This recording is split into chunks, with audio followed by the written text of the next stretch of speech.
Akan tiba saatnya ketika Anda menyadari bahwa kelelahan yang Anda alami bukan disebabkan oleh aktivitas yang Anda lakukan, melainkan oleh beban yang Anda pikul. Masyarakat yang tidak beranjak dari kebiasaan, permasalahan yang tak kunjung usai. Mereka menyelesaikan situasi yang, betapapun banyaknya, Anda pikir tidak bergantung pada Anda. Namun kenyataannya, mereka tetap bergantung pada Anda. Anda terus membuang energi, kehilangan ketenangan, dan memberikan kedamaian seolah-olah dapat dinegosiasikan. Video ini bukan tentang melarikan diri, baik dari kehidupan maupun untuk menjauhkan diri. Ini adalah tentang mempelajari cara untuk menjauh dari kecerdasan yang tidak perlu, berhenti menyerap yang bukan milik Anda, dan mendapatkan kembali pengendalian internal, bahkan ketika dunia luar sangat kacau. Jika Anda merasa terlalu banyak memikirkan hal-hal yang tidak dapat Anda kendalikan, ambil langkah mundur jika hal itu mempengaruhi Anda lebih dari yang Anda kira. Seharusnya, apa yang dilakukan atau tidak dilakukan oleh orang lain tidak seharusnya mengganggu Anda. Tetaplah berada di sini. Di sini, Anda akan belajar untuk melepaskan tanpa rasa bersalah, menetapkan batasan tanpa konflik, dan hidup dengan lebih jelas secara mental. Ini bukan ketidakpedulian. Ini adalah penguasaan yang dapat mengubah cara Anda menghadapi semua masalah. Sebelum kita mulai, saya mengundang Anda untuk melakukan sesuatu yang penting. Tulis sekarang frasa yang sama di kolom komentar. Hari ini saya melepaskan hal yang tidak terkendali. Saya sangat tabah. Jangan menulis hanya demi menulis. Lakukanlah sebagai komitmen nyata kepada diri sendiri. Biarkan ini menjadi langkah pertama untuk melepaskan beban yang bukan tanggung jawab Anda. Tulislah dengan jujur, tanpa berbohong kepada diri sendiri. Mulai hari ini, mulailah memilih kedamaian, kejernihan pikiran, dan penguasaan batin Anda. Semua perubahan sejati dimulai dengan keputusan yang sadar.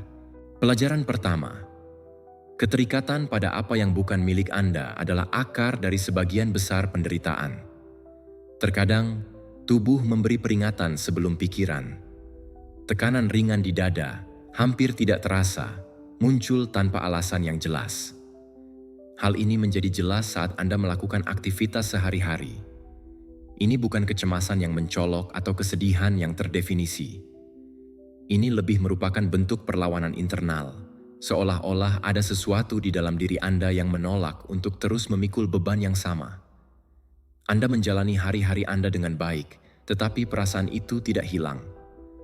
Disinilah pemahaman dimulai, meskipun Anda masih merasa bingung.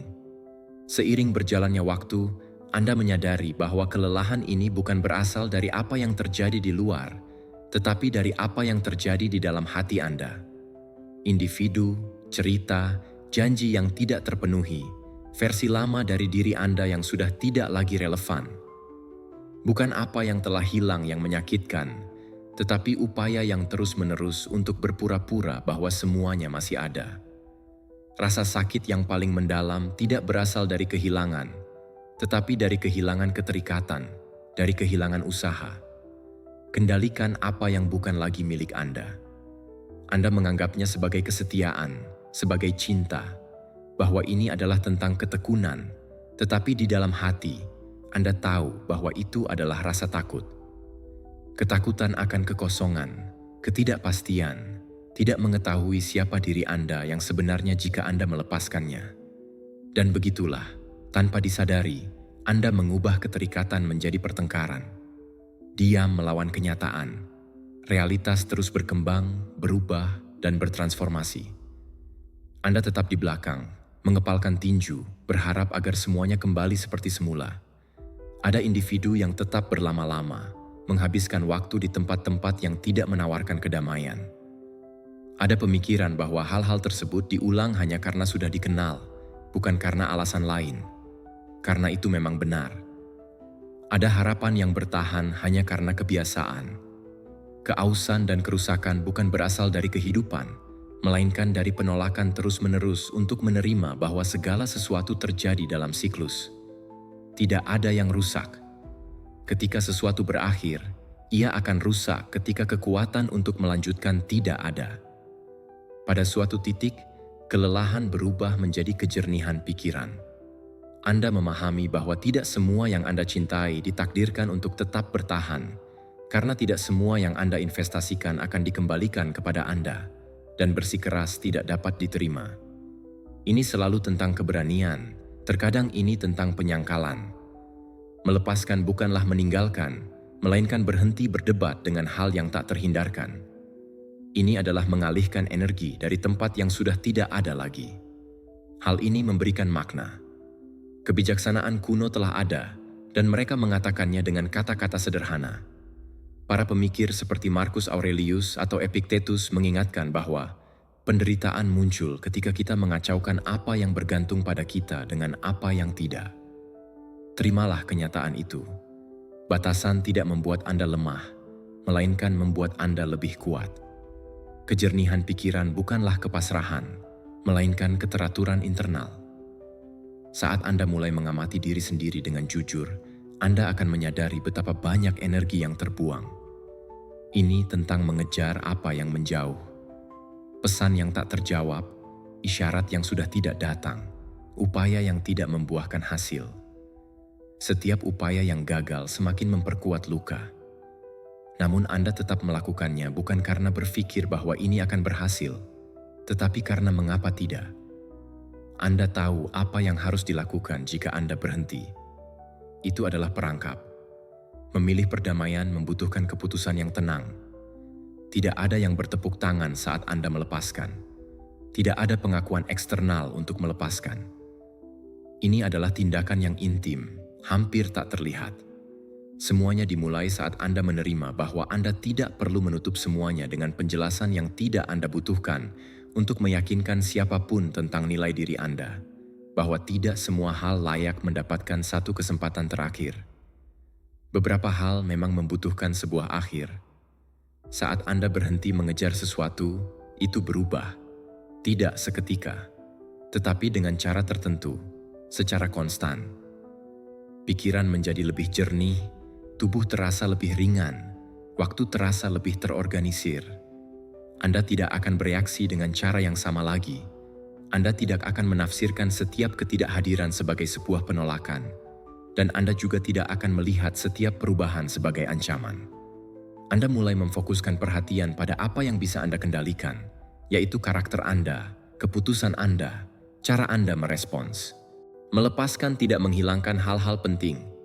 Sebaliknya, itu justru memberi Anda ruang mental, emosional, vital. Anda memulihkan energi yang terperangkap di dalam harapan yang mustahil. Dan dengan itu energi yang Anda gunakan untuk membangun sesuatu yang lebih kokoh, sebuah hubungan yang jujur dengan diri sendiri. Dari segala hal lainnya akan berjalan sesuai rencana atau menghilang begitu saja, tanpa drama. Anda tidak perlu melakukan semuanya hari ini. Tidak ada urgensi, ada praktik. Setiap kali Anda memilih untuk tidak bersikeras ketika sudah tidak ada lagi timbal balik, Anda melatih martabat Anda. Setiap kali Anda memprioritaskan ketenangan Anda di atas segalanya, keterikatan memperkuat penilaian Anda. Begitulah adanya. Hal itu membangun karakter, bukan dengan hal-hal yang hebat, tetapi dengan keputusan kecil dan konstan. Tahun 2026 tidak akan lebih baik karena Anda menjanjikan lebih banyak. Akan lebih baik jika Anda belajar untuk melepaskan seiring waktu, untuk memfokuskan perhatian Anda, energi Anda, dan langkah ringan. Saat Anda melakukan hal-hal yang di luar kendali Anda mendapatkan kembali sesuatu yang selalu menjadi milik Anda, yaitu kedamaian batin. Dan dengan itu Anda melangkah maju dengan penuh percaya diri, tanpa gangguan, dengan kejernihan. Pelajaran kedua, berhenti membawa apa yang tidak pernah ada di bawah kendali Anda. Ada kalanya hari bahkan belum sepenuhnya dimulai dan Anda sudah merasakan kelelahan. Ini bukan masalah fisik. Kondisi tubuh masih utuh. Ini adalah jenis kelelahan yang lebih halus, seolah-olah pikiran itu bekerja sepanjang malam tanpa istirahat. Anda bangun, melihat sekeliling, dan semuanya tampak normal. Namun, di dalam, sesuatu sudah jenuh. Anda tidak tahu tepatnya apa, tetapi Anda mengenalinya. Ini adalah beban tak terlihat yang muncul ketika Anda terlalu berusaha untuk mempertahankannya. Sebagian besar kelelahan itu bukan berasal dari apa yang Anda lakukan, tetapi dari apa yang Anda coba kelola tanpa menyadarinya. Percakapan masa lalu yang terus Anda telusuri, menunggu jawaban yang berbeda. Reaksi orang lain yang Anda analisis seolah-olah mereka bergantung pada kemampuan Anda untuk mengantisipasinya. Skenario masa depan yang belum ada, tetapi sudah menuntut solusi dari Anda. Pikiran dipenuhi tentang hal-hal yang tidak pernah berada di bawah kendali Anda, namun Anda memperlakukan mereka seolah-olah itu adalah tanggung jawab Anda. Sungguh menarik bagaimana manusia bisa merasa lelah mencoba mengatur dunia dari dalam. Apakah Anda ingin orang lain memahami bahwa segala sesuatunya harus berjalan dengan baik? Bahwa hasilnya adil, bahwa masa lalu bukanlah seperti apapun itu, dan dalam upaya itu, diam-diam, energi sedang terkuras, bukan karena hidup itu berlebihan, tetapi karena pikiran bersikeras untuk mengaturnya yang tak terkendali. Banyak yang hidup seperti ini karena bertahun-tahun kemudian, mereka terbiasa dengan kebisingan mental tersebut. Mereka percaya bahwa berpikir lebih banyak sama artinya dengan peduli, mencintai, dan bertanggung jawab. Namun sebenarnya ini adalah sebuah cara untuk perlawanan, penolakan untuk menerima bahwa ada batasnya, ada hal-hal yang terjadi begitu saja secara independen dari keinginan Anda, usaha Anda, atau kecemasan Anda. Saat Anda mulai mengamati diri sendiri dengan jujur, Anda melihat pola yang jelas. Stres muncul justru di tempat yang tidak Anda alami kekuatan sejati. Memutuskan tidak membuat Anda lelah. Menunggu itu melelahkan. Berakting tidak membuat Anda lelah. Menantikan sesuatu itu melelahkan. Anda tidak merasakan beban dari apa yang Anda lakukan. Hari ini, Anda merasa terbebani oleh apa yang Anda bayangkan mungkin akan terjadi. Dan begitulah pikiran hidup maju, terputus dari satu-satunya tempat di mana Anda dapat melakukan intervensi. Saat ini, menerima hal ini bukanlah menyerah, melainkan sebuah tindakan kejernihan, memahami bahwa kedamaian Anda bukanlah hal yang bergantung pada pengendalian lingkungan, tetapi pada perhatian Anda sendiri. Orang-orang zaman dahulu telah membicarakan perbedaan mendasar ini. Epictetus, Marcus Aurelius, dan para pemikir Stoik lainnya bersikeras untuk memisahkan apa yang bergantung pada Anda dan apa yang tidak bergantung pada Anda. Itu bukan urusan Anda. Bukan sebagai teori, tetapi sebagai cara untuk kebersihan mental sehari-hari. Ketika Anda mulai mengalihkan perhatian Anda dari apa yang tidak Anda sanggup tangani, sesuatu sedang diselesaikan di dalam. Ini tidak terjadi tiba-tiba. Ini bukan bantuan dramatis. Ini lebih seperti perasaan lapang, seperti membuka jendela di ruangan yang pengap. Udara masuk perlahan, tetapi tetap masuk. Pikiran berhenti menekan. Tubuh membalas. Bernapas menjadi lebih mendalam tanpa memaksakannya. Anda berhenti bereaksi terhadap segala sesuatu. Anda tidak lagi menafsirkan setiap gerak tubuh orang lain sebagai pesan tersembunyi. Anda tidak lagi memiliki kewajiban untuk menyelesaikan semuanya. Anda mulai bertanya-tanya hampir secara otomatis jika hal-hal itu benar-benar membuat Anda khawatir. Apakah itu membutuhkan energi Anda? Dan seringkali jawabannya adalah tidak. Tidak ada kebebasan di dalamnya. Ini bukan berarti ketidakpedulian.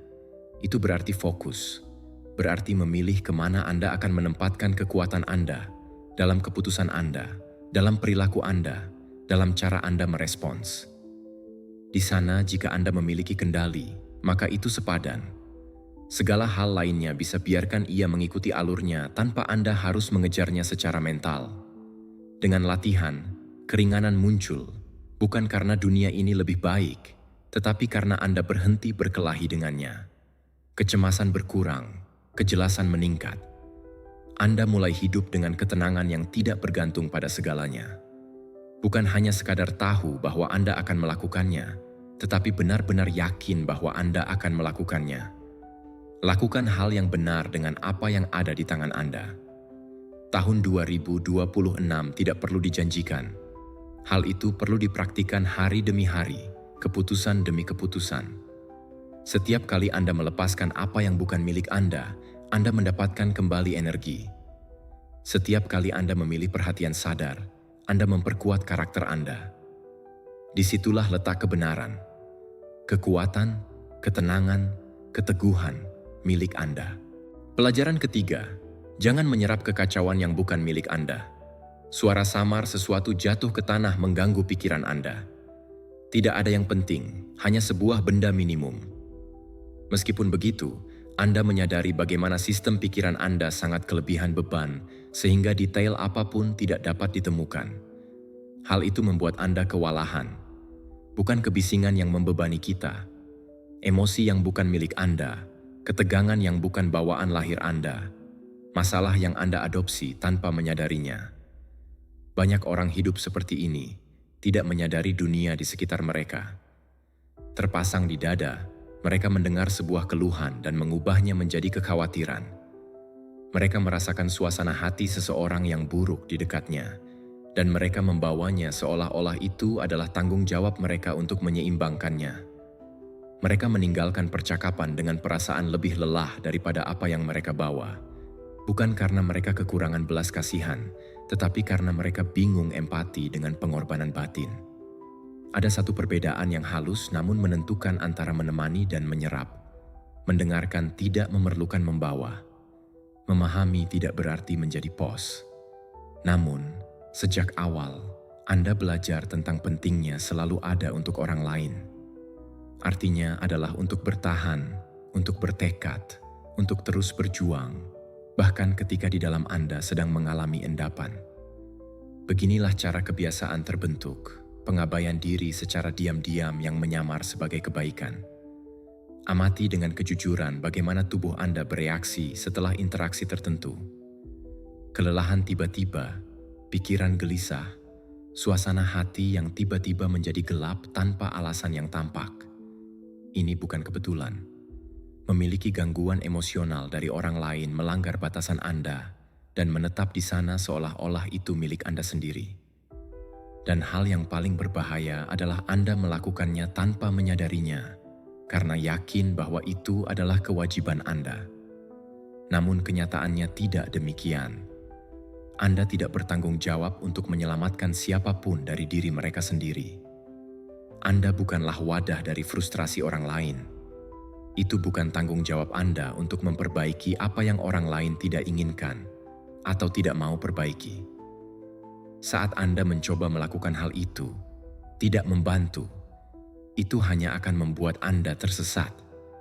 Dan satu orang yang tersesat tidak dapat menemani siapapun dengan jelas. Kearifan kuno memahaminya dengan ketangguhan yang tenang. Para pemikir Stoik seperti Epictetus atau Marcus Aurelius berbicara tentang untuk mengurus pemerintahan internal, bukan membiarkan emosi orang lain mengambil alih kendali pikiran, bukan melalui sikap dingin, tetapi demi kejernihan. Tidak seorang pun bisa hidup dengan baik jika Anda tinggal di lingkungan yang terinvasi. Belajar mendengarkan tanpa menyerapnya, itu hanya sebuah latihan. Pada awalnya terasa aneh, hampir merasa bersalah, seolah-olah menetapkan batasan adalah suatu tindakan egois. Tetapi seiring waktu Anda menemukan bahwa kenyataannya justru sebaliknya. Ketika Anda menjaga keseimbangan diri, Anda bisa menjadi benar-benar hadir, tanpa ketegangan, tanpa urgensi, tanpa kebutuhan rahasia untuk melarikan diri setelahnya. Ada orang-orang yang selalu datang bersama Anda dengan badai, cerita-cerita keluhan berulang dan berbelit-belit, drama yang mereka tidak mencari solusi, mereka hanya mencoba untuk menyingkirkan beban mereka. Ya, setiap pertemuan membuat Anda lelah, bukan begitu?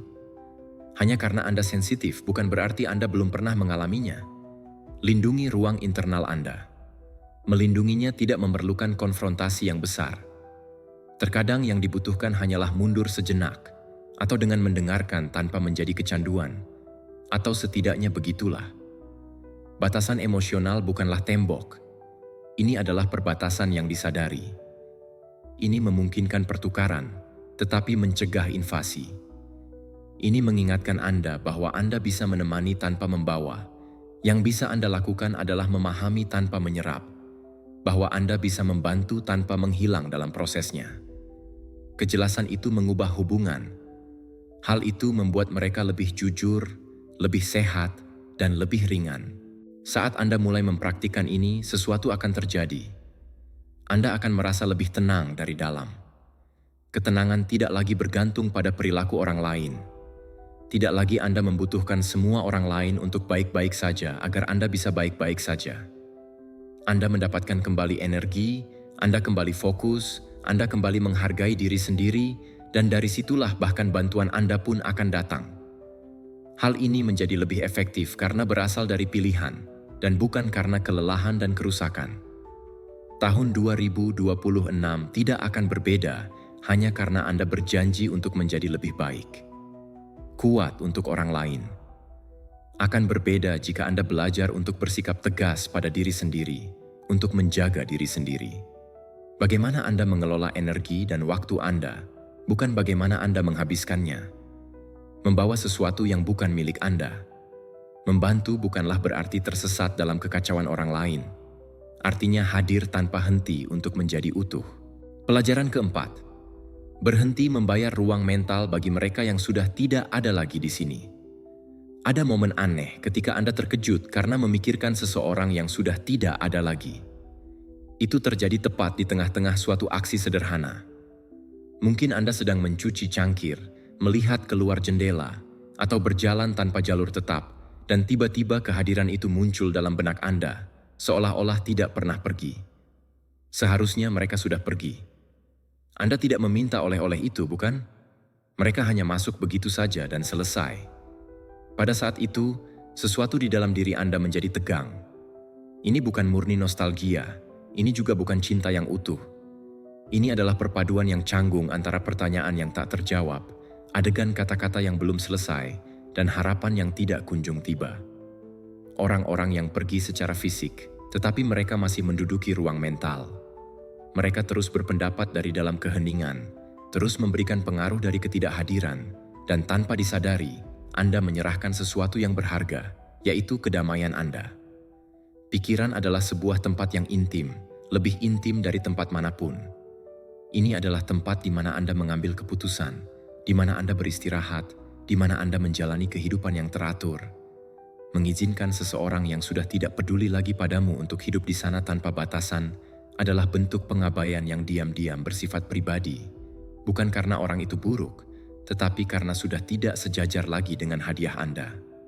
Seringkali, bukan orang asing bagi orang tersebut, tetapi versinya tentang diri Anda yang sebenarnya saat dia masih ada. Aneh bagaimana perasaan Anda, bukan siapa diri Anda. Namun pikiran tidak membedakannya. Detail-detail kecil itu bagus, cukup ulangi saja. Menciptakan kembali adegan, membayangkan percakapan baru, berharap penutupan yang tidak kunjung datang, dan setiap pengulangan memperkuat ikatan yang tak terlihat. Ada hari-hari ketika pikiran itu muncul dengan sangat kuat. Anda bertanya apa yang akan terjadi jika Anda telah mengatakan sesuatu yang berbeda, seandainya Anda bertindak seperti itu. Sebaliknya, jika waktu telah tiba lebih baik. Namun dialog internal itu tidak mengubah masa lalu. Ia hanya menghabiskan masa lalu. Dan masa kini adalah satu-satunya tempat di mana Anda masih memiliki kekuasaan. Saat Anda mengamati dengan saksama, Anda menyadari bahwa tidak semua kenangan terasa menyakitkan dengan cara yang sama. Sebagian datang dan pergi, sebagian lainnya tetap ada, memiliki berat dan terpasang. Mereka biasanya dipenuhi dengan emosi yang belum terselesaikan. Kesedihan, rasa bersalah, kemarahan, harapan. Selama emosi itu tetap aktif, pikiran Anda akan terus kembali ke sana seolah-olah Anda akan mencoba menyelesaikan sesuatu yang sudah tidak mampu lagi Anda selesaikan. Itu tergantung pada Anda. Kebijaksanaan Stoa mengungkapkannya dengan jelas berabad-abad yang lalu. Marcus Aurelius dan Epictetus berbicara tentang melindungi ruang interior, tidak mengizinkan faktor eksternal mengatur pikiran.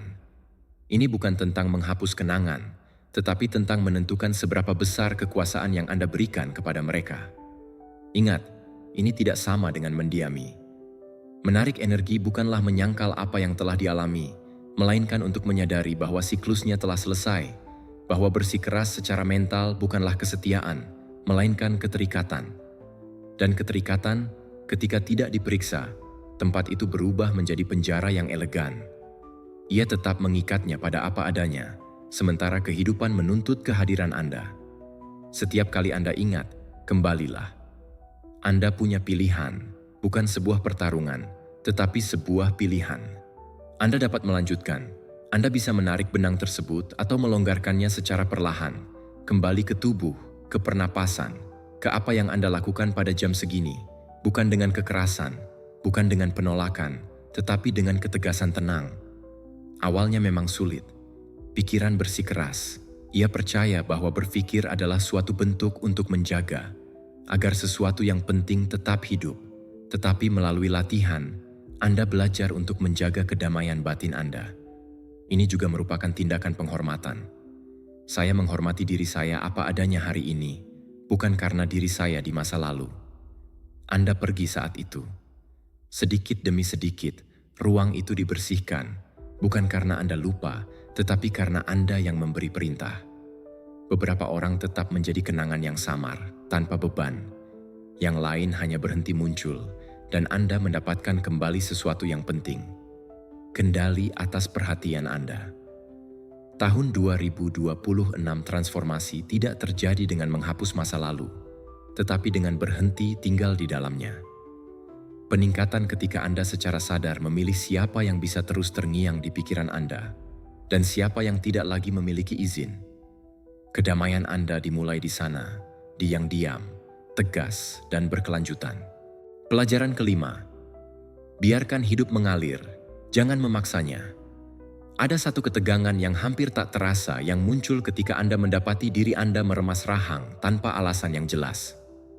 Anda bukan tidak ada perdebatan dengan siapapun, tidak ada rasa terburu-buru. Namun, tubuh itu tetap ada. Dalam melakukan kontrak seolah-olah mendorong sesuatu yang tak terlihat. Tekanan itu adalah sebuah tanda lama. Ini tidak mengumumkan tindakan apapun, mengkhianati perlawanan. Pemaksaan itu serupa. Masih banyak kemajuan yang bisa dicapai, tetapi kenyataannya tidak demikian. Memaksa rasanya seperti berjalan sambil memikul beban dunia di pundak Anda, yakin bahwa jika Anda tidak mendorong, semuanya akan berhenti. Memaksa adalah bersikeras untuk melanjutkan percakapan yang sudah tidak relevan lagi. Ia mengalir menuju hasil yang tak pernah tiba, di dalam waktu yang tidak menanggapi harapan Anda. Kelelahan yang muncul ini bukan kebetulan. Ini adalah harga yang harus dibayar. Berjuang melawan kenyataan. Ada orang-orang yang menganggap mengalir sama dengan menyerah. Mereka percaya bahwa melepaskan berarti meninggalkan, sedangkan menerima berarti menerima kenyataan, bahwa menurunkan kewaspadaan adalah kehilangan. Namun aliran bukanlah kepasifan, melainkan ketelitian. Ini tentang mengetahui kapan harus bergerak maju dan kapan harus berhenti mengencangkan tali. Adalah untuk menyadari bahwa kehidupan tidak merespons tekanan, tetapi keselarasan. Tekanan tersebut berasal dari rasa takut akan ketidakpastian, tidak tahu, tidak bisa mengontrol, bukan untuk menjamin hasil. Itulah mengapa Anda mendorong, itulah mengapa Anda berakselerasi, karena itulah yang Anda tuntut, bukan karena Anda kuat, tetapi karena Anda takut untuk tetap diam dengan apa yang Anda tidak mengerti. Masalahnya adalah bahwa kehidupan tidak dapat diatur oleh kecemasan. Kecemasan muncul saat Anda berhenti mengganggu. Amati dengan jujur di mana Anda terus berusaha tanpa hasil. Tidak perlu dikemukakan. Tubuh Anda sudah tahu. Ia terlibat dalam proyek yang tidak mengalami kemajuan, terlepas dari upaya berlebihan Anda. Karena sebuah hubungan yang hanya dapat dipertahankan berdasarkan penjelasan, dalam tujuan yang Anda tuntut, menuntut Anda untuk mengorbankan ketenangan agar tetap hidup. Ada gesekan di sana, dan gesekan yang berkepanjangan itu melelahkan. Terima saat ini belum tentu sudah disetujui. Artinya, berhentilah bertengkar dengannya. Ada perbedaan besar antara berakting dengan menggunakan kecerdasan dan bereaksi secara mendesak. Saat Anda menerima, pikiran akan rileks cukup untuk melihat dengan jelas, dan dari kejelasan, tindakan pun muncul, lebih efisien, lebih bijaksana, lebih berkelanjutan. Para filsuf Stoa kuno membicarakan hal ini dengan ketenangan yang membingungkan. Marcus Aurelius menulis tentang bertindak sesuai dengan hakikat segala sesuatu. Epictetus bersikeras menyesuaikan surat wasiat dengan kenyataan, dan bukan sebaliknya. Tidak seperti filsafat abstrak, tetapi sebagai kebersihan pengembangan karakter sehari-hari. Sesuaikan tindakan Anda alih-alih mencoba memutarbalikkan kenyataan. Ini adalah tindakan kedewasaan. Ini mengembalikan kepada Anda pusat, memungkinkan Anda untuk memutuskan tanpa marah, dan hal ini membebaskan dari keausan yang tidak perlu. Ketika Anda berhenti memaksa, Anda mulai mendengarkan, dan saat Anda mendengarkan, Anda memperhatikan sinyal-sinyal yang sebelumnya Anda tidak sadari. Momen yang tepat, ritme yang tepat, batas yang sehat. Aliran tidak menghilangkan upaya, ini menyempurnakannya. Ada tindakan yang terasa berat karena mereka lahir dari perlawanan. Yang lain terasa kokoh karena mereka lahir dari pemahaman. Pada yang pertama, tubuhnya menjadi tegang dan pikiran melayang. Di dalam yang kedua, ada rasa koherensi yang tenang, seolah-olah semuanya berjalan sesuai rencana tanpa paksaan. Izinkan proses tersebut mengikuti ritme Anda sendiri, jangan menunggu-nunggu. Para pejuang salib, ini berhasil tanpa kekerasan. Secara internal, ini tentang bergerak maju tanpa menyeret diri sendiri. Mengetahui kapan harus berhenti adalah hal yang bijaksana. Keharmonisan tidak muncul ketika semuanya berjalan sesuai rencana, tetapi ketika Anda berhenti menuntut agar Anda berenang melawan arus waktu. Dengan latihan, kelelahan menurun, bukan karena Anda melakukan lebih sedikit, tetapi karena Anda berhenti melawan. Energi yang hilang dalam perlawanan kembali agar selalu tersedia untuk kebutuhan pokok. Pikiran menjadi jernih, tubuh menjadi rileks. Anehnya, hidup mulai merespons. Tahun 2026 tidak akan kembali lebih baik dengan meremas lebih keras, tetapi dengan belajar untuk melepaskan dengan bijak. Peningkatan ketika Anda memilih untuk menyelaraskan diri alih-alih memaksa, menyesuaikan alih-alih memaksakan. Percayalah, jangan memaksa. Ketika Anda berhenti memberi tekanan pada kehidupan, kehidupan akan berhenti melawan, dan kemudian, tanpa suara atau janji, mulailah menghidupi diri sendiri. Pelajaran keenam, jarak emosional menciptakan domain internal. Ada saat-saat ketika orang-orang yang dianggap oleh suatu emosi sebagai diri Anda terkejut, seolah-olah seseorang membalikan saklar internal tanpa peringatan. Denyut nadi meningkat, pernapasan menjadi cepat. Hasilnya kurang memuaskan dan pikiran mulai berpacu di hadapan fakta. Tidak terjadi apa-apa. Belum final, tetapi di dalam sudah mulai terjadi. Anda sedang bereaksi. Disitulah, tepat di situ, biasanya ia tersesat. Kejelasan. Saat Anda terlalu dekat dengan suatu situasi, semuanya menjadi terdistorsi. Kata-kata memiliki bobot lebih besar daripada apa yang dikatakan. Gerakan diartikan sebagai serangan. Keheningan menjadi ancaman. Kebingungan ini tidak hanya muncul dari apa yang terjadi, tetapi juga dari apa yang terlibat. Semakin banyak Anda mendapati diri Anda berada di tengah pusaran angin, Anda melihat lebih sedikit. Ada kepercayaan yang meluas bahwa bereaksi cepat adalah suatu kebajikan. Perasaan itu menunjukkan segalanya dengan sangat intens. Komitmen, tetapi seringkali itu. Intensitas bukanlah kedalaman, melainkan kebisingan. Dan kebisingan itu membuat sulit untuk dipahami. Hal itu mendorong Anda untuk mengatakan hal-hal yang kemudian Anda sesali, mengambil keputusan terburu-buru, bertindak dari luka dan bukan dari kesadaran. Mengambil langkah mundur biasanya diartikan sebagai dingin, sebagai jarak emosional, seperti kurangnya minat, tetapi sebenarnya ini adalah sebuah isyarat untuk menghormati diri sendiri. Ini tentang menciptakan sebuah ruang batin tempat pikiran dapat bersiap-siap sebelum menjawab. Ini bukan tentang melarikan diri, tetapi tentang mengamati, melepaskan, agar emosi tersebut cukup mereda untuk tidak membingungkannya. Saat Anda sedikit menjauhkan diri, bahkan secara mental, Anda mulai memperhatikan pola-pola tertentu. Situasi yang berulang, reaksi yang tidak konflik baru yang tidak dimulai hari ini. Di tengah kekacauan, semuanya tampak mendesak. Dari luar, banyak hal menurunkan berat badan. Jarak itu mengungkapkan kebenaran yang sebelumnya disembunyikan oleh intensitasnya. Pikirkan berapa kali perdebatan sengit tampaknya sedang terjadi di dalam sesaat dan sepele keesokan harinya. Tidak karena masalahnya akan hilang, tetapi karena Anda tidak lagi terjebak secara emosional. Perspektif berubah ketika emosi muncul. Berhentilah memaksakan diri dan lihatlah dari perspektif yang berbeda. Kemungkinan untuk memilih salah satunya muncul. Jawaban yang berbeda. Orang-orang kuno, kaum Stoa, memahaminya dengan jelas. Praktik. Marcus Aurelius menulis tentang mengamati peristiwa-peristiwa tersebut seolah-olah Anda sedang menyaksikannya dari atas, tanpa terjebak di dalam mereka. Epictetus bersikeras untuk tidak bereaksi segera, untuk memisahkan fakta dari interpretasi. Itu bukanlah sikap dingin, melainkan penguasaan diri dari dalam. Mengamati sebagai penonton tidak mengurangi kemanusiaan, akan mengembalikannya kepada Anda. Ini memungkinkan Anda mengenali apa yang Anda rasakan tanpa harus diatur olehnya. Anda bisa memperhatikan amarah tanpa mengubahnya menjadi agresi. Anda bisa merasakan kesedihan tanpa harus jatuh ke dalam jurang kesedihan. Anda bisa menerima kebingungan tersebut tanpa bertindak berdasarkan hal itu.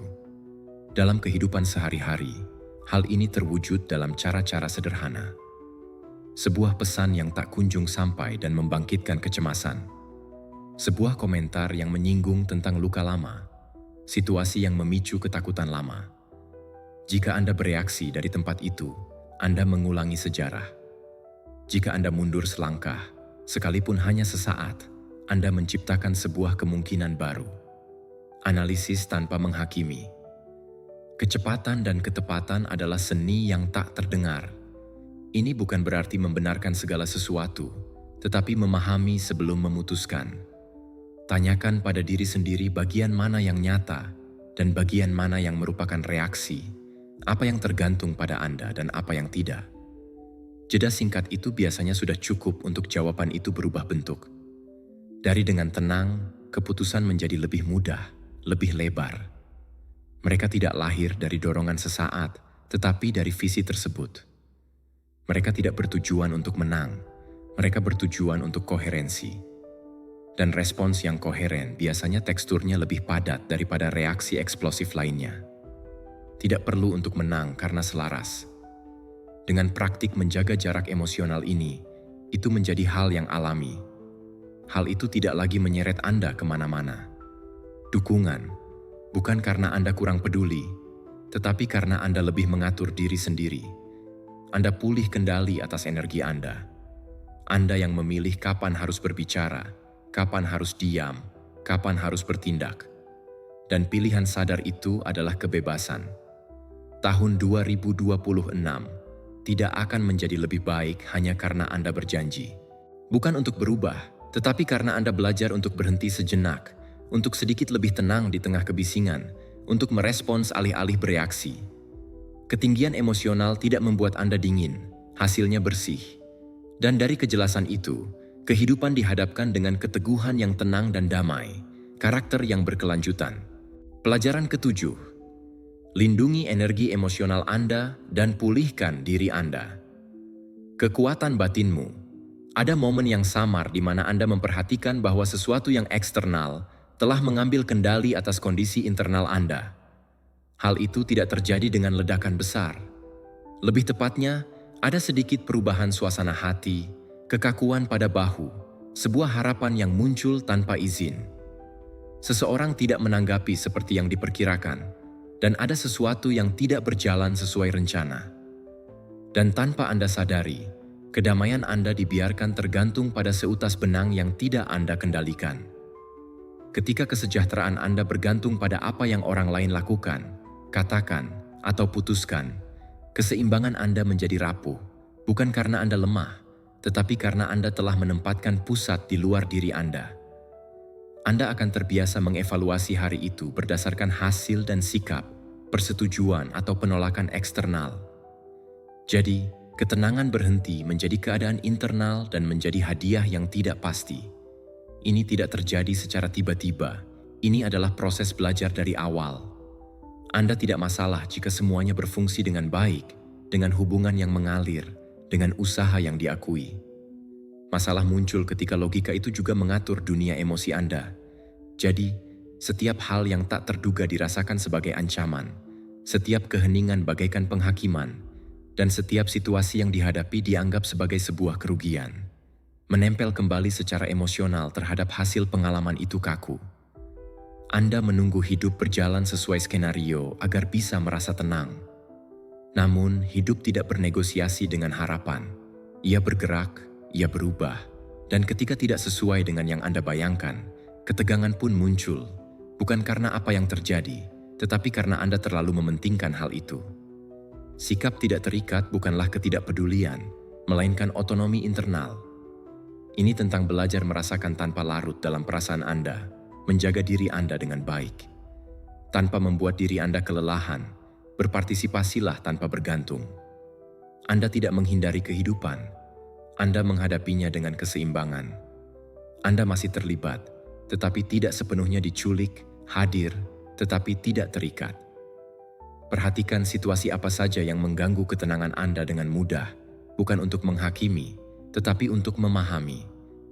Mungkin itu hanya sebuah opini eksternal, mungkin hasil yang tidak tiba, mungkin karena perilaku seseorang di dekat Anda. Saat Anda menyadarinya, sebuah kemungkinan baru muncul. Kurangi beban energi emosional yang Anda curahkan di sana. Jangan mengurangi pentingnya kehidupan, tetapi kembalikan kontrol kepada diri Anda. Ada kekuatan tenang yang muncul ketika Anda memperkuat stabilitas Anda di dalam. Ini bukan pelindung, ini poros. Hal ini memungkinkan Anda untuk menerima apa yang datang tanpa meluap, merasakan kesedihan tanpa jatuh, bersukacita tanpa keterikatan, marah tanpa tersesat. Kekuatan itu tidak menghilangkan emosi, ia mengendalikan emosi. Belajar melalui praktik. Setiap kali Anda memilih untuk tidak bereaksi segera, Anda mendapatkan kembali kekuatan. Setiap kali Anda ingat bahwa kedamaian Anda adalah tanggung jawab pribadi, ada sesuatu yang mulai tenang. Anda tidak perlu meyakinkan diri Anda dengan ungkapan-ungkapan bombastis. Hanya dibutuhkan isyarat sederhana di dalam hati. Kembali ke tubuh, untuk bernapas, untuk melakukan apa yang tergantung pada Anda. Kearifan kuno mengungkapkannya dengan jelas dan tenang. Marcus Aurelius menulis bahwa gangguan itu tidak berasal dari berbagai hal, tetapi dari penilaian yang Anda lakukan terhadap mereka. Epictetus bersikeras melatih kemauan untuk tidak menyerahkan kendali kepada hal-hal eksternal. Ini bukan pelarian dari kenyataan, ini adalah tata kelola internal yang diterapkan pada kehidupan sehari-hari. Dalam kehidupan sehari-hari, ini terwujud dalam adegan-adegan sederhana. Sebuah rencana yang dibatalkan, pesan yang tidak sampai, hasil yang berbeda dari yang diharapkan. Sebelum hal-hal tersebut menentukan keadaan Anda, sekarang Anda belajar menerimanya tanpa hancur berantakan. Anda menyesuaikan diri, Anda melanjutkan, bukan karena Anda peduli, bukan karena kurang peduli, tetapi karena Anda lebih peduli pada diri sendiri. Seiring waktu, ketenangan menjadi lebih stabil, tidak sempurna, tetapi kokoh. Ketahanan emosional muncul ketika Anda tidak perlu semuanya berjalan sempurna untuk baik-baik saja. Ketika Anda memahami bahwa keseimbangan tidak bergantung pada dunia, tetapi pada bagaimana Anda memposisikan diri Anda dalam hubungannya dengan dunia. Tahun 2026 tidak akan menjadi lebih baik karena janji-janji atau motivasi yang hampa. Ini akan membaik jika Anda memilih untuk melatih karakter Anda saat Anda berlatih kesadaran akan hal-hal kecil. Ketika Anda memperkuat pusat diri Anda hari demi hari. Jika kedamaian lahir dari dalam diri, tidak ada hal dari luar yang dapat mengubahnya. Pelajaran ke-8. Ketenangan mental membuka pintu menuju solusi yang lebih baik. Terdapat momen-momen yang sering tidak terlihat di mana tubuh kita mengantisipasi pikiran. Sebuah terkejut kecil, kontraksi di dalam perut, napas yang menjadi dangkal sebelum pemikiran yang jernih muncul. Rasa takut tidak selalu hadir dengan narasi yang lengkap. Terkadang, ia muncul sebagai sebuah perasaan, sebagai perubahan yang berasal dari dalam diri. Ketika perasaan ini muncul, pikiran seringkali melayang setelahnya, berusaha membenarkan apa yang telah diputuskan oleh tubuh untuk dirasakan. Dalam keadaan di bawah pengaruh ketakutan, segalanya menjadi sempit. Pilihan-pilihan tampak berkurang, ide-ide menjadi kaku, dan keputusan-keputusan dibebani dengan urgensi. Dalam kondisi ini, pikiran tidak berfungsi untuk memahami, melainkan untuk melindungi diri. Akibatnya, kecerdasan menyusut, bukan karena kurangnya kapasitas, tetapi karena kebisingan internal mengisi ruang yang seharusnya menjadi tempat kejelasan. Janji yang ditawarkan oleh ketakutan memberikan ilusi keamanan, namun dengan harga yang sangat mahal. Hal ini mendorong kita untuk bereaksi tanpa mengamati, untuk membuat pilihan dengan cepat sebelum memahami, dan untuk menutup kemungkinan demi menghindari risiko. Oleh karena itu, banyak keputusan yang tidak lahir dari keinginan sejati, tetapi dari ketakutan akan kehilangan. Seiring waktu, pola ini menyebabkan kelelahan mental. Ketika pikiran menjadi tenang, sesuatu yang berbeda terjadi. Pikiran meluas, nuansa muncul, dan alternatif yang sebelumnya tidak terlihat mulai bermunculan. Bukan karena masalahnya berubah, tetapi karena kita tidak lagi terjebak di dalamnya. Ketenangan tidak menghilangkan kesulitan, ia justru membuatnya lebih dapat diatasi. Ada kesalahpahaman umum antara ketenangan dan kepasifan, seolah-olah menurunnya intensitas melibatkan pengurangan tindakan atau penyerahan. Namun, ketenangan tidak memadamkan tindakan, ia justru menyempurnakannya. Pikiran yang tenang tidak bergerak lebih lambat, ia bergerak dengan ketelitian. Dengan mengamati lebih baik, Anda dapat membuat keputusan yang lebih baik. Alat ini beroperasi dengan lebih sedikit energi yang terbuang. Pikirkan seberapa sering keputusan yang diambil dengan tergesa-gesa justru memperumit keadaan. Kata-kata yang diucapkan terlalu cepat, pesan yang disampaikan dengan tergesa-gesa, dan kemudian terungkap bahwa hal-hal tersebut tidak perlu. Itu bukanlah kesalahan, itu bukan kecerdasan, melainkan hasil dari ketakutan yang berlebihan. Ketakutan menuntut jawaban segera. Kejelasan memerlukan ruang. Mengurangi desakan emosional bukan berarti mengabaikan perasaan Anda, melainkan membiarkan emosi itu muncul tanpa mengambil alih kendali. Saat Anda bernapas sebelum membuat keputusan, saat Anda mengamati tanpa langsung menghakimi, Anda mengembalikan fungsi pikiran kepada tempatnya.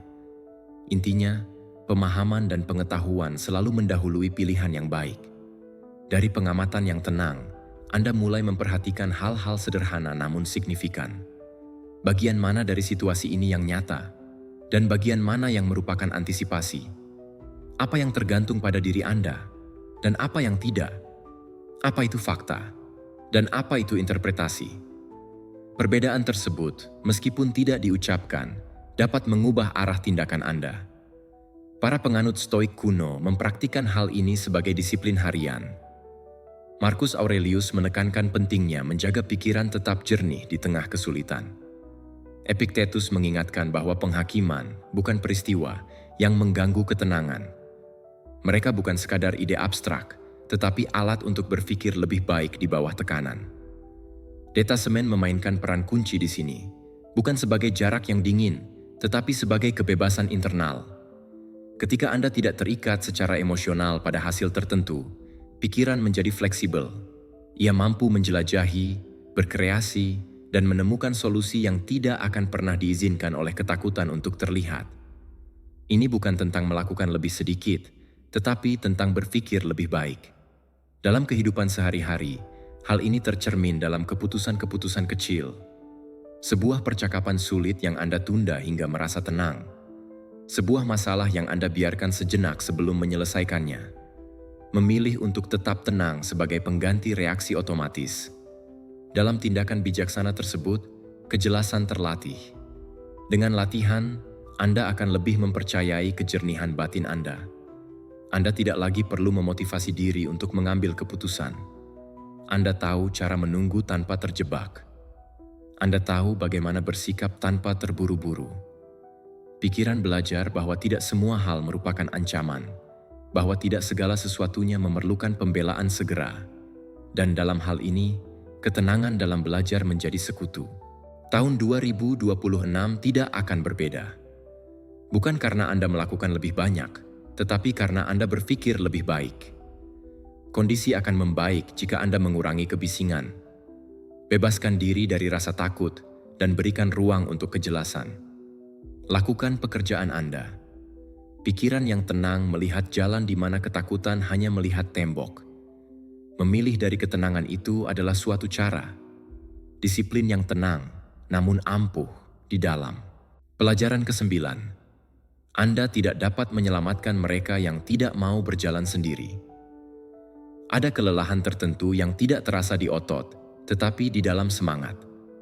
Kelelahan ini muncul setelah desakan yang berlebihan, memaksakan percakapan yang tidak bergerak maju, karena mempertahankan keheningan yang enggan diputus. Ini adalah perasaan berat, seperti berjalan dengan beban tambahan di dalam dada.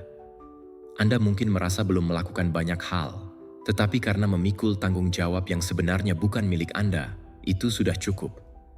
Terkadang, Anda mengacaukan cinta dengan upaya yang terus-menerus. Apakah Anda percaya bahwa mencintai seseorang berarti memaksakan kehendaknya saat mereka berhenti, mengambil momen untuk merenung, berpikir, ketika mereka tidak mau melakukannya, dan prinsip Anda tampak mulia? Anda meyakinkan diri sendiri bahwa hal itu benar. Kesabaran, yang merupakan komitmen, yang merupakan kesetiaan, namun seiring waktu, kerusakan terjadi di dalam diri Anda, bukan pada orang itu. Ada individu yang tidak maju, bukan karena mereka tidak mampu, tetapi karena mereka tidak ingin menghadapi kenyataan yang menyakitkan. Mereka lebih memilih untuk diam, berharap mendapat dukungan, dan berharap Anda baik-baik saja. Niat Anda menempatkan diri Anda di bawah mereka, seolah-olah Anda adalah pendukung tak terlihat dalam hidup mereka. Tanpa disadari, Anda mulai hidup untuk dua orang, merasakan untuk dua orang, memikul untuk dua orang. Ketidakseimbangan ini tidak dapat dipertahankan tanpa konsekuensi. Kelelahan tidak berasal dari serangan, tetapi dari penyusupan. Awalnya, ada sedikit rasa jengkel, kemudian frustrasi, dan akhirnya keheningan setelah kehilangan energi yang tidak dapat dijelaskan. Anda mulai menyadari bahwa langkah Anda sendiri menjadi berat. Proyek-proyek Anda mengalami penundaan, dan suasana hati Anda terlalu bergantung pada status orang lain. Ada tanda di sana. Jelas, Anda membawa beban yang lebih berat dari seharusnya. Menemani bukan berarti membawa. Mendukung bukanlah mengganti. Mencintai bukan berarti menghilang ke dalam usaha menyelamatkan orang lain. Kebenaran ini mungkin membuat Anda tidak nyaman karena memaksa Anda untuk melepaskan sesuatu yang mungkin memberi Anda makna, sebagai penyelamat, sebagai pendukung yang selalu ada. Namun, peran itu, ketika tidak dipilih secara sadar, pada akhirnya dapat berubah menjadi penjara. Amatilah dengan kejujuran. Itu adalah isyarat pertama dari rasa hormat terhadap diri sendiri. Tanyakan pada diri Anda apakah Anda membantu atau mencegah orang lain menghadapi prosesnya, jika kehadiran Anda mendorong atau justru mengurangi semangat mereka. Jika usaha Anda berasal dari cinta atau dari ketakutan bahwa orang lain akan gagal. Seringkali, pengisian daya adalah cara untuk mengendalikan, meskipun tampaknya tidak demikian. Membiarkan orang lain menghadapi masalah dan konsekuensinya bukanlah tindakan kejam, melainkan pengakuan terhadap kemampuan mereka. Ini mengembalikan tanggung jawab kepada mereka. Ketika Anda mencegah, Anda merampas kesempatan bagi mereka untuk berkembang. Dan ketika Anda selalu memikul beban, Anda merampas kesempatan untuk diri sendiri. Bergeraklah dengan hati-hati. Kebijaksanaan Stoik mengungkapkan ini dengan tenang. Marcus Aurelius mengingatkan bahwa setiap individu harus menjaga tugas mereka sendiri. Epictetus menekankan untuk tidak mencampur adukan apa yang bergantung pada Anda dengan apa yang tidak. Ini bukan tentang penelantaran, tetapi tentang menghormati batas-batas alam dari tanggung jawab pribadi. Memulihkan energi vital Anda bukanlah sebuah tindakan egois. Mulailah ketika Anda berhenti menjelaskan secara berlebihan, terlalu banyak pembenaran, dan terlalu memaksakan. Saat Anda memutuskan untuk mengikuti jalan Anda sendiri tanpa menyeret mereka yang tidak mau berjalan, tindakan tersebut mungkin menyakitkan, tetapi membebaskan. Ada rasa bersalah awal yang muncul saat melepaskan, seolah-olah menghentikan pengisian daya adalah pengkhianatan. Namun, rasa bersalah itu sirna ketika Anda mendapatkan kembali kejernihan pikiran, saat Anda menyadari bahwa pernapasan Anda menjadi lebih dalam, agar pikiran Anda jernih, agar langkah Anda kembali menemukan ritme, bukan karena Anda berhenti, bukan karena Anda mencintai, tetapi karena Anda berhenti mengorbankan diri. Cinta sejati tidak menuntut Anda untuk hancur demi mendukung orang lain. Dukungan sejati adalah menawarkan sesuatu dari tempat yang kokoh, bukan dari yang kelelahan, berdasarkan kehadiran yang sadar, bukan karena ketergantungan. Mengikuti jalan Anda sendiri bukan berarti menutup pintu hati. Artinya adalah berjalan tegak, tetap tersedia tanpa kehilangan jati diri. Artinya menemani selama masih sehat dan berhenti ketika Anda akan menyeberangi jalan yang membatasi diri Anda. Batasan tersebut bukanlah penolakan, melainkan kearifan yang diterapkan. Tahun 2026 tidak akan membaik hanya karena Anda mengerahkan lebih banyak usaha. Akan lebih baik jika Anda memilih untuk tidak melakukannya, mengkhianati diri Anda ketika Anda memahami kekuatan batin Anda. Ini bukanlah sesuatu yang tak terbatas dan perlu dijaga. Mencintai berarti tenggelam bersama seseorang yang tidak ingin berenang. Terkadang, kesadaran adalah melepaskan beban, meluruskan diri, dan terus bergerak maju dengan martabat dan ketenangan. Pelajaran ke-10. Sikap tidak terikat akan mengungkapkan jati diri mereka yang sebenarnya. Ada adegan tanpa suara yang terjadi lebih sering daripada yang kita sadari. Anda melihat ponsel Anda setelah mengirim pesan, dan tanpa disadari, tubuh Anda mencondongkan tubuh ke depan seolah-olah ingin mendekatkan jawaban yang tak kunjung datang. Ini adalah kecemasan yang nyata. Ini adalah harapan yang berkelanjutan. Gerakan sederhana itu mengungkapkan sesuatu di dalam diri. Anda sedang membagikan tautan, sehingga hal itu menjadi sesuatu yang bukan diri Anda. Memaksakan hubungan seringkali digambarkan sebagai upaya yang bermaksud baik. Anda meyakinkan diri bahwa kesabaran adalah komitmen, bahwa segala sesuatu dibangun melalui ketekunan, tetapi ada garis tak terlihat di mana usaha berhenti menjadi kepedulian dan berubah menjadi negasi. Anda mulai membenarkan ketidakhadiran, meminimalkan ketidakhadiran sebagai bentuk penghormatan untuk menjelaskan keheningan yang seharusnya sudah cukup jelas. Ketergantungan mendistorsi persepsi. Tidakkah Anda melihat apa yang sebenarnya terjadi? Anda melihat apa yang Anda harapkan akan terjadi. Ketika Anda terlalu terlibat, Anda mencampur adukan janji dengan fakta. Kata-kata yang indah menggantikan tindakan yang konsisten. Anda berpegang pada niat. Perilaku yang dinyatakan dan diabaikan berulang kali. Ketika Anda takut kehilangan, Anda mulai bernegosiasi dengan bukti. Dengan demikian, ketidakseimbangan tampak normal dan ketidakcukupan itu tampaknya bersifat sementara. Berhenti memaksa bukanlah tindakan kasar, melainkan sebuah penarikan diri internal, sebuah langkah mundur yang tidak diumumkan. Setelah melepaskan ketegangan, kebingungan pun menghilang. Anda tidak perlu lagi mendorong percakapan, tidak menuntut perhatian, tidak menerjemahkan isyarat. Kebenaran mulai menunjukkan dirinya sendirian, tanpa kebisingan. Tindakan menggantikan kata-kata dan tetaplah demikian, berdasarkan keunggulannya sendiri. Ada satu kejelasan khusus yang muncul ketika Anda berhenti membenarkan hal-hal yang tidak dapat dibenarkan. Ini tidak memberikan kelegaan seketika. Ini datang dengan ketenangan. Anda mulai melihat keterkaitan dan menghargainya. Anda melihat ketidakkonsistenan dan juga tidak melihatnya. Anda berdandan. Anda mengerti bahwa tempat seseorang dalam hidup Anda bukanlah sesuatu yang bisa diperdebatkan. Hal itu telah dibuktikan, dan pemahaman tersebut mengatur peta emosi. Kebijaksanaan stoikisme membicarakan hal ini dengan ketenangan yang penuh tuntutan. Marcus Aurelius menekankan pentingnya memperhatikan apa yang dilakukan orang dengan cara tertentu, bukan hanya apa yang mereka katakan. Epictetus mengingatkan bahwa Anda tidak seharusnya mengemis untuk mendapatkan apa yang tidak ditawarkan secara cuma-cuma. Ini bukan sikap dingin. Ini adalah rasa hormat terhadap kenyataan dan diri sendiri. Saat Anda mengizinkan setiap orang untuk menunjukkan jati dirinya, Anda akan mendapatkan balasan yang setimpal. Energi Anda tidak lagi terbuang untuk mengejar penjelasan, dan Anda mulai mengamati pola.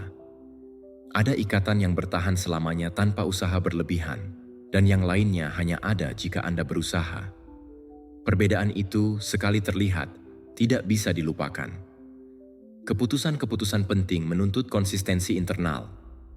Memilih hubungan yang seimbang bukan berarti mengejar kesempurnaan. Artinya lebih mengutamakan timbal balik.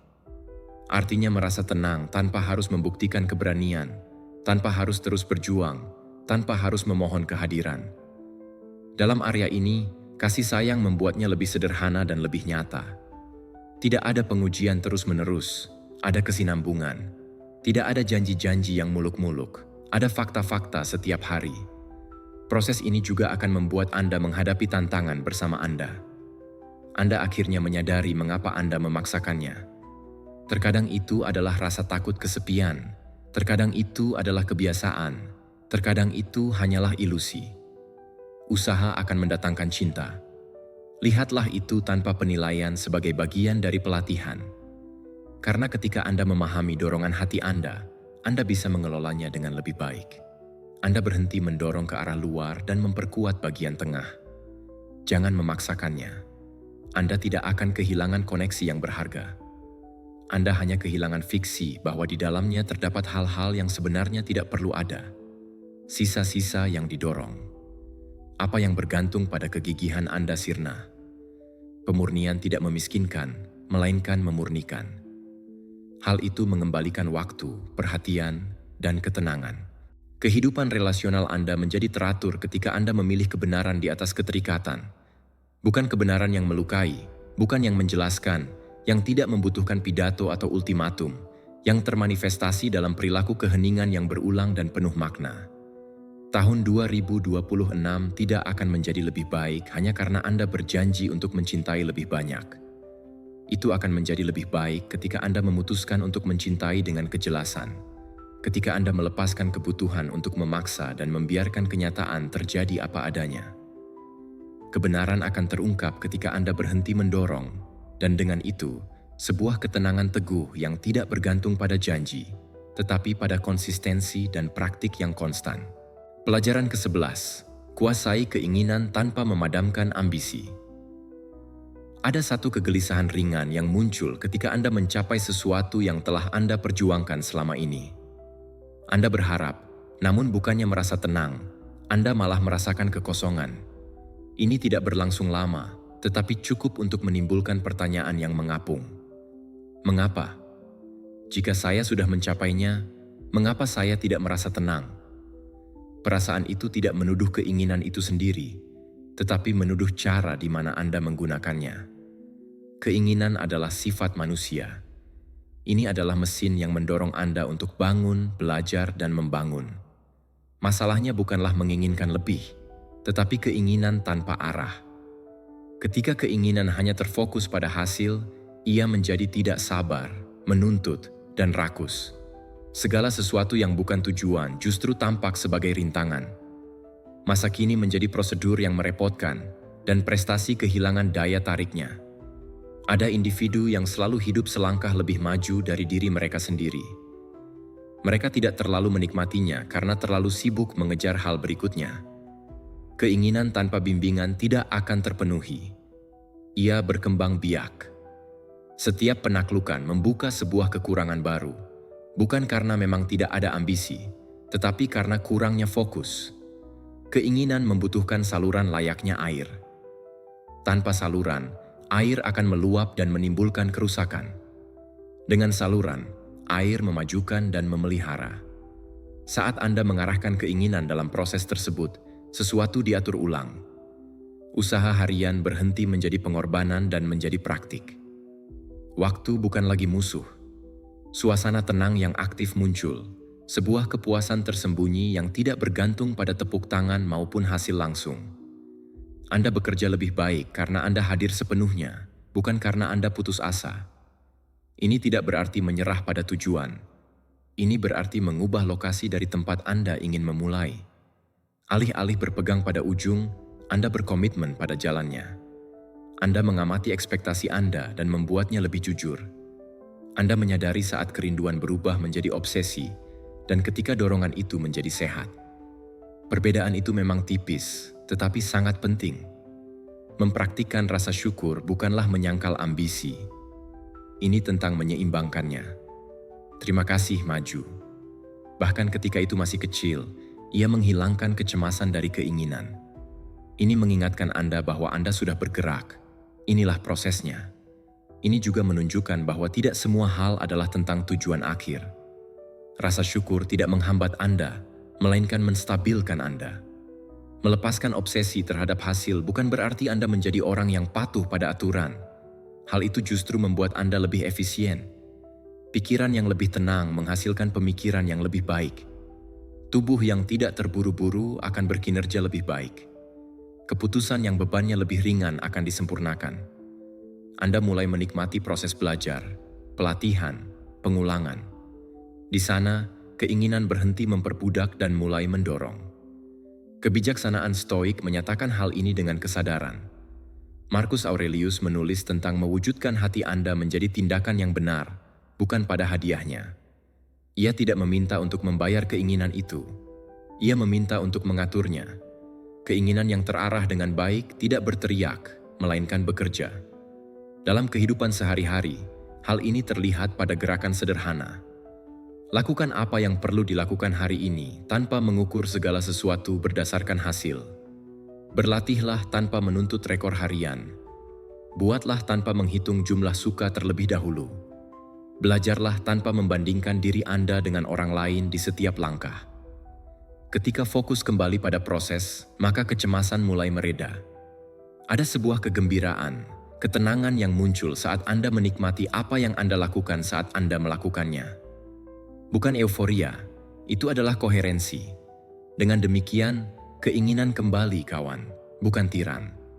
Ini mendorong Anda tanpa menyeret Anda, memotivasi Anda tanpa membuat Anda lelah, dan anehnya, hasil biasanya datang dengan lebih alami. Keseimbangan antara ambisi dan perdamaian tidak dicapai hanya dengan janji, tetapi dengan latihan. Setiap hari Anda memilih tempat yang Anda perhatikan. Setiap hari Anda memutuskan apakah Anda menginginkannya dengan cepat atau dengan arah yang jelas. Setiap hari Anda melatih hubungan yang lebih sehat dengan apa yang Anda dambakan. Tahun 2026 tidak akan menjadi lebih baik hanya karena kita menginginkan lebih banyak. Bukan hanya sekadar hal-hal biasa, tetapi karena kita menginginkan yang lebih baik. Peningkatan terjadi ketika Anda memfokuskan keinginan Anda pada pekerjaan yang baik, dalam kemajuan yang berkelanjutan, dalam pembelajaran yang terus-menerus. Harapan itu baik. Jika diarahkan, ia memotivasi, bukan memperbudak. Dan ketika itu wajar terjadi, Anda terus maju dengan mantap, Anda menikmati perjalanan dan tiba tanpa tersesat dalam upaya tersebut. Pelajaran kedua Belas. Tidak hidup sebagai budak opini orang lain. Ada rasa tidak nyaman yang samar-samar muncul ketika Anda menyatakan sesuatu yang benar-benar Anda rasakan dan segera menyadari bahwa sambutannya tidak baik. Tidak ada celaan yang jelas, hanya keheningan yang berbeda, sebuah pandangan berpaling, suasana yang berubah. Tubuh mencatatnya lebih awal daripada pikiran, dan pada saat itu muncul godaan untuk mengoreksi diri, melunakkan pernyataan Anda, mengkhianati sedikit diri Anda untuk kembali ke keadaan yang nyaman. Hidup yang terus-menerus dikhawatirkan persetujuan adalah bentuk kelelahan yang tidak selalu disadari. Anda mengubah nada bicara Anda tergantung pada lokasi, menyesuaikan pendapat Anda sesuai dengan keadaan perusahaan, dan memodifikasi keputusan untuk menghindari membuat orang lain merasa tidak nyaman, bukan karena Anda tidak memiliki kriteria, tetapi karena takut akan biaya yang harus ditanggung. Secara perlahan, pusat Anda bergeser ke arah luar. Pendapat-pendapat tersebut mudah berubah. Hari ini, mereka merayakan sesuatu yang akan mereka pertanyakan besok. Apa yang sekarang tampak benar, bisa jadi canggung. Kestabilan Anda bergantung pada fluktuasi tersebut. Tanahnya tidak kokoh. Setiap gerakan tubuh eksternal menjadi termometer emosi. Reaksi orang lain menentukan bagaimana diri Anda sebenarnya. Anda merasakannya, dan itu membuat Anda lelah. Di sisi lain, nilai-nilai tidak memerlukan konsensus untuk ada. Ini adalah prinsip-prinsip yang dalam keadaan sepi tetap memandu Anda, bahkan saat tidak ada yang melihat. Mereka tidak menjanjikan tepuk tangan, tetapi menawarkan koherensi. Ketika Anda tahu apa yang penting bagi Anda, kebisingan kehilangan kekuatan. Ia tidak menghilang, tetapi pergi tentang penyutradaraan. Mendefinisikan nilai bukanlah membuat daftar ideal. Itu berarti mengamati keputusan Anda saat tidak ada tekanan dari pihak lain. Ini berarti mengakui bahwa Anda tidak bersedia untuk bernegosiasi, meskipun itu mungkin membuat Anda merasa tidak nyaman atau ditinggalkan sendirian. Kejelasan itu tidak datang sekaligus. Ia dibangun melalui tindakan berulang, dengan pemilihan kecil yang berkelanjutan dari waktu ke waktu. Praktik koherensi itu mungkin tidak nyaman. Pada awalnya, Anda menghadapi ketidaksetujuan, tatapan yang tidak mengerti, komentar yang mempertanyakan, tetapi ada ketenangan di dalamnya. Perasaan aneh yang muncul saat Anda berhenti membenarkan diri. Ketika Anda bertindak selaras, tubuh rileks, pikiran tenang, bukan karena semuanya mudah, tetapi karena sekarang sudah tidak mudah lagi. Anda terpecah belah di dalam. Mampu mentolerir ketidaksetujuan adalah keterampilan yang perlu dilatih. Ini tidak berarti menjadi kaku atau arogan. Ini melibatkan mendengarkan tanpa terganggu, mempertimbangkan tanpa mengurangi kualitas, menyesuaikan bila perlu, tetapi tidak ketika Anda takut kehilangan penerimaan. Perbedaan itu adalah kuncinya. Belajar adalah satu hal, menyerah adalah hal lain. Ketakutan. Anda memperkuat penilaian internal Anda setiap kali Anda memilih berdasarkan keyakinan dan bukan dari reaksi tersebut. Setiap kali Anda mengatakan tidak, padahal lebih nyaman untuk mengatakan ya. Setiap kali Anda mempertahankan suatu postur, meskipun hal itu mungkin tidak langsung menimbulkan simpati, momen-momen seperti itu biasanya tidak dirayakan, tetapi hal itu membentuk karakter. Kebijaksanaan stoikisme menekankan pentingnya stabilitas ini di dalam diri. Marcus Aurelius berbicara tentang hidup sesuai dengan prinsipnya sendiri tanpa bergantung pada tepuk tangan. Epictetus mengingatkan bahwa Anda tidak boleh menyerahkan penilaian Anda kepada orang lain. Mereka tidak meminta isolasi, mereka meminta kekuatan batin yang diterapkan dalam kehidupan sehari-hari. Dalam pengalaman sehari-hari, hal ini terbukti ketika Anda memilih untuk bertindak dengan baik. Meskipun tidak ada yang mengakui, ketika Anda menjaga batasan, meskipun itu tidak nyaman, dan ketika Anda tidak menyesuaikan kebenaran Anda agar sesuai dengan harapan orang lain. Ini bukan tentang memaksakan kehendak, tetapi untuk mendukung diri Anda, bukan untuk hidup yang membantah diri Anda. Stabilitas kesejahteraan emosional berakar dari rasa harga diri, bukan pengakuan eksternal. Saat Anda menghormati diri sendiri, kritik pun tidak terlalu menyakitkan dan pujian memiliki bobot yang lebih kecil. Anda tidak lagi mendefinisikan diri Anda berdasarkan orang lain. Anda dapat menerima tanpa bergantung pada siapapun. Kebebasan itu sunyi, tetapi dalam. Seiring waktu, Anda akan menemukan bahwa menyenangkan semua orang adalah hal yang mustahil, dan itu justru menjauhkan Anda dari diri sendiri. Alih-alih, hidup dengan berpedoman pada nilai-nilai yang jelas itu menarik. Hubungan yang lebih jujur, tidak selalu lebih banyak, tetapi lebih nyata.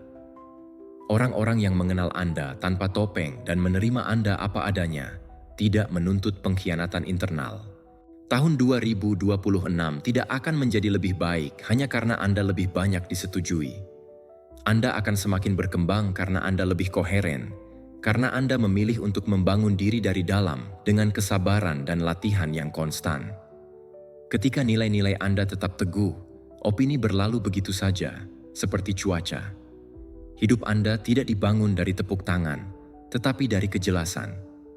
Dan kejelasan itu, sekali berakar kuat, menemani Anda tanpa mengeluarkan suara. Pelajaran 13. Mengubah rasa iri menjadi dorongan pribadi.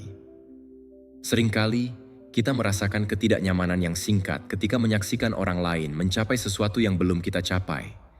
Ini bukanlah bentuk kebencian, dan bukan pula harapan bahwa orang lain mengalami kesulitan. Sebaliknya, ini adalah campuran yang rumit antara kekaguman dan kekecewaan, seolah-olah ada bagian dari diri kita yang terbangun dan merasa tertekan. Meskipun perasaan ini bersifat sementara, dampaknya dapat meninggalkan jejak yang mendalam, dan kita seringkali berusaha menutupinya dengan cepat, seolah-olah mengakui perasaan tersebut adalah suatu hal yang berbahaya. Apakah ini bisa dianggap sebagai emosi? Rasa iri dapat membuat kita merasa terpuruk. Kita cenderung mengatakan pada diri sendiri bahwa kita seharusnya tidak merasakannya, bahwa perasaan tersebut tidak seharusnya muncul. Meskipun rasa iri dapat merugikan kita, penting untuk dipahami bahwa rasa iri tidak muncul tanpa alasan. Ia membawa pesan, menunjukkan, dan mengungkapkan sesuatu. Ini merupakan sebuah sinyal. Mengabaikan perasaan ini tidak menjadikan kita lebih kuat. Sebaliknya, hal itu hanya akan membuat kita buta. Ketika seseorang memicu rasa iri dalam diri kita, mereka seringkali menunjukkan sebuah kemungkinan yang belum kita izinkan untuk diri kita sendiri. Kita tidak menginginkan apa yang dimiliki orang lain, tetapi apa yang diwakilinya. Kebebasan, pengakuan, disiplin, keberanian, dan keteguhan.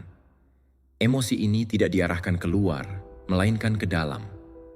Ia mengindikasikan keinginan yang belum terpenuhi, ambisi yang terpendam, dan bagian dari diri kita yang ingin bergerak maju, namun tidak mengetahui cara untuk melakukannya. Masalah utama muncul ketika kita mengubah sinyal tersebut menjadi perbandingan yang merugikan. Kita mulai mengukur diri sendiri, menghakimi, dan merendahkan diri. Alih-alih menerima informasi tersebut, kita justru menghukum diri sendiri karena merasakannya. Akibatnya, energi yang seharusnya mendorong kita untuk berubah bertransformasi menjadi kebencian yang terpendam, dan rasa dendam tidak pernah membangun apapun. Mengenali rasa iri tanpa menghakimi diri sendiri adalah tindakan kejujuran. Ini bukan berarti merayakan perasaan tersebut, tetapi lebih kepada mendengarkannya. Tanyakan pada diri sendiri apa yang ingin disampaikan oleh perasaan ini. Bagian mana dari hidup Anda yang memerlukan perhatian? Kebiasaan apa yang belum Anda bangun? Dan keputusan apa yang terus Anda tunda? Jawabannya hampir selalu tidak terletak pada orang lain. Masalahnya bersumber dari ketidakaktifan kita sendiri. Mengidentifikasi apa yang sebenarnya Anda inginkan dapat menjadi suatu hal yang tidak nyaman, karena hal itu menuntut tanggung jawab. Anda tidak lagi dapat beralasan bahwa Anda tidak tahu. Rasa iri akan membawa Anda pada suatu kebenaran yang sederhana. Ada sesuatu yang Anda inginkan, tetapi Anda belum melakukan apa yang diperlukan untuk mendekati tujuan tersebut. Kejelasan ini mungkin terasa menyakitkan, namun hal itu membawa keteraturan. Ketika fokus Anda kembali pada kebiasaan pribadi, perbandingan tersebut kehilangan kekuatannya. Anda berhenti melihat hasil yang dicapai orang lain, dan mulai memperhatikan rutinitas, jadwal, disiplin, dan motivasi Anda sendiri. Disinilah perubahan dapat terjadi. Energi yang sebelumnya terbuang saat melihat keluar kini diarahkan untuk pekerjaan internal, dan pekerjaan internal selalu menghasilkan kinerja yang baik. Mengambil tindakan segera tidak selalu berarti melakukan tindakan besar. Yang dibutuhkan adalah konsistensi. Satu langkah kecil yang mantap lebih berharga daripada fantasi yang sempurna. Belajarlah sedikit hari ini, berlatihlah meskipun belum sempurna. Ada keinginan untuk berkreasi meskipun tanpa pengakuan. Tindakan, sekecil apapun, dapat mengubah emosi. Rasa iri tanpa tindakan hanya akan membusuk. Melalui tindakan, perasaan tersebut menjadi bagian dari proses. Merayakan kemajuan Anda sendiri adalah kunci untuk menutup siklus, bukan untuk membandingkan diri Anda dengan orang lain, tetapi untuk memperkuat jalan yang Anda tempuh. Menyadari kemajuan Anda mengingatkan bahwa Anda tidak terjebak. Anda hanya sedang dalam proses. Ketika proses itu dihormati, hal itu menciptakan ketenangan. Kaum Stoa memahami pentingnya menghadapi emosi-emosi ini dengan tenang. Marcus Aurelius menulis tentang mengamati gerakan internal tanpa membiarkan diri terhanyut olehnya. Epictetus mendorong penggunaan reaksi sebagai bahan pelatihan. Ini bukan untuk menyangkal kemanusiaan, melainkan untuk mengarahkannya. Dalam kehidupan sehari-hari, hal ini terlihat ketika Anda berhenti mengikuti akun yang hanya memicu frustrasi dan mulai menginvestasikan waktu pada hal-hal yang mendekatkan Anda pada tujuan Anda. Ketika Anda mengurangi keluhan dan meningkatkan praktik Anda beralih dari perbandingan informasi ke informasi dalam tindakan yang dapat mengubah suasana hati Anda sehari-hari. Rasa iri tidak akan hilang dengan sendirinya. Ia akan berubah melalui penggunaan yang cerdas. Saat Anda memilih, seiring bertambahnya usia, perbandingan tersebut kehilangan racunnya. Rasa iri tidak lagi menghalangi Anda. Sebaliknya, ia membimbing Anda, mendorong Anda untuk meningkatkan diri dari posisi Anda saat ini. Tahun 2026 tidak akan menjadi lebih baik hanya karena Anda menghindari emosi yang tidak nyaman. Ia akan meningkat karena Anda belajar cara menggunakannya. Rasa iri, jika dipahami dengan benar, menunjukkan arah. Ia memberitahu Anda kemana harus mencari, apa yang harus dikerjakan, dan apa yang harus dibangun. Perbandingan tersebut berubah ketika Anda memilih untuk tumbuh, dan pertumbuhan itu didukung oleh praktik dan karakter. Ini mengembalikan fokus, motivasi, dan ketenangan aktif yang tidak bergantung pada orang lain. Pelajaran 14. Melepaskan obsesi karena keberadaan kebenaran. Dalam sekejap, Anda menyadari bahwa rahang Anda menegang dan dada Anda maju, seolah-olah tubuh Anda bersiap menghadapi pertempuran yang belum diumumkan oleh siapapun. Sebuah ungkapan dari orang lain menyentuh hati Anda. Meskipun ini bukan pelanggaran yang serius, terdapat aspek yang bertentangan dengan pandangan Anda. Sebelum sempat merenungkannya, Anda siap untuk menjawab, bukan untuk memahami, melainkan untuk menang. Membahas topik tersebut memiliki daya tarik tersendiri. Ini menjanjikan kelegaan seketika, perasaan untuk menegaskan diri, serta keinginan untuk memperbaiki situasi melalui argumen. Namun, kelegaan tersebut bersifat sementara. Setelah itu, yang tersisa hanyalah gema yang keras, sebuah kegelisahan yang tidak kunjung hilang meskipun Anda merasa benar. Biaya emosionalnya seringkali lebih besar dari yang Anda akui. Ketenangan tergantikan oleh ketegangan, hubungan menjadi renggang, dan pada saat itu, suasananya menjadi kurang harmonis. Banyak diskusi tidak mengejar kebenaran, melainkan validasi. Ini adalah skenario di mana ego meminta pengakuan dan takut akan terungkapnya ketidakpastian. Jika Anda melihat dengan jujur, Anda akan menemukan bahwa Anda tidak membela sebuah ide, tetapi sebuah citra diri. Dan pertahanan ini sangat melelahkan. Memilih perdamaian melalui pengendalian kesombongan bukanlah tentang menyerah, melainkan tentang memahami. Ini berarti mengakui bahwa tidak semua perbedaan pendapat memerlukan perdebatan. Ada pendapat-pendapat yang tidak perlu disanggah. Keheningan terkadang lebih tepat daripada 1000 alasan. Ketenangan bukanlah ketiadaan kriteria, melainkan penerapan kriteria yang tepat. Mendengarkan dengan sungguh-sungguh akan mengubah suasana internal. Ketika Anda mendengarkan tanpa persiapan untuk menjawab, ada sesuatu yang mengendur. Anda berhenti menegangkan otot-otot Anda. Percakapan menjadi lebih mendalam dan kehilangan arah tajam. Terimalah kenyataan bahwa orang lain memiliki sudut pandang yang berbeda. Namun hal itu tidak mengancam identitas Anda, justru memperkuatnya. Ini mengingatkan Anda bahwa nilai diri Anda tidak bergantung pada kemampuan untuk meyakinkan orang lain. Ada kedewasaan yang bijaksana dalam melepaskan kebutuhan untuk menang dalam debat. Bukan karena Anda tidak mampu, tetapi karena Anda tidak membutuhkannya. Anda menyadari bahwa kedamaian adalah komoditas yang lebih langka dan berharga dibandingkan kemenangan verbal. Ketika Anda membuat pilihan tersebut, karakter Anda akan terbentuk. Anda belajar untuk merespons dengan jeda, untuk diam dengan niat, dan untuk berbicara saat itu bermanfaat. Kehidupan sehari-hari menawarkan ujian-ujian kecil yang konstan. Sebuah komentar dalam pertemuan, pendapat dari keluarga, atau diskusi online. Dulu Anda bereaksi sebagai refleks. Kini Anda merenungkan apakah ini sepadan dengan harga yang harus dibayar. Detik kejernihan tersebut mengubah arah tindakan Anda. Anda tidak menekan diri, Anda memilih. Anda tidak mematikan perasaan, Anda mengatur diri sendiri. Terimalah sudut pandang yang berbeda. Itu tidak melemahkan Anda, melainkan memperluas wawasan Anda. Memungkinkan Anda untuk belajar tanpa merasa malu dan berbeda pendapat tanpa menyakiti. Keseimbangan internal dari fleksibilitas ini adalah teguh, mengetahui posisi Anda dan di mana Anda melepaskan. Keseimbangan tidak untuk dipaksakan, tetapi untuk mendukung Anda. Mereka yang lebih berpengalaman telah melihat permainan ini. Marcus Aurelius menulis bahwa Anda tidak perlu membuktikan apapun kepada siapapun demi mencapai kehidupan yang baik. Epictetus menyarankan agar tidak berdebat mengenai hal-hal tersebut. melainkan lebih kepada menjaga penilaian diri sendiri.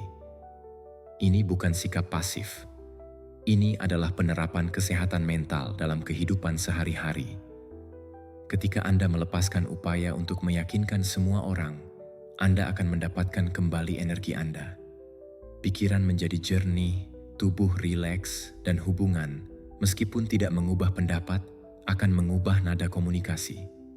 Terkadang, sesuatu yang tak terduga terjadi. Pihak lain menurunkan pertahanan, bukan karena argumen Anda, tetapi karena ketenangan Anda. Utamakan keharmonisan batin.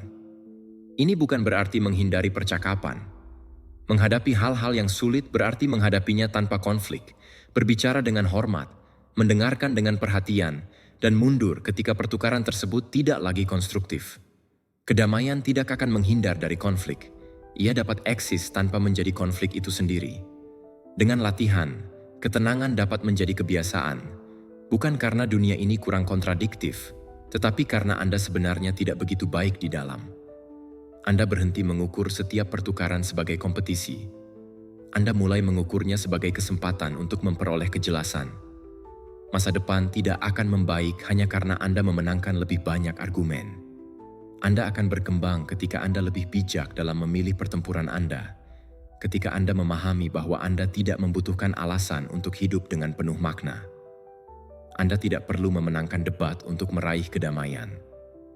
Dan kedamaian itu, dipelihara hari demi hari dengan hati nurani dan karakter, akan menjadi kekuatan senyap yang mengatur hubungan dan pikiran Anda tanpa menimbulkan kebisingan.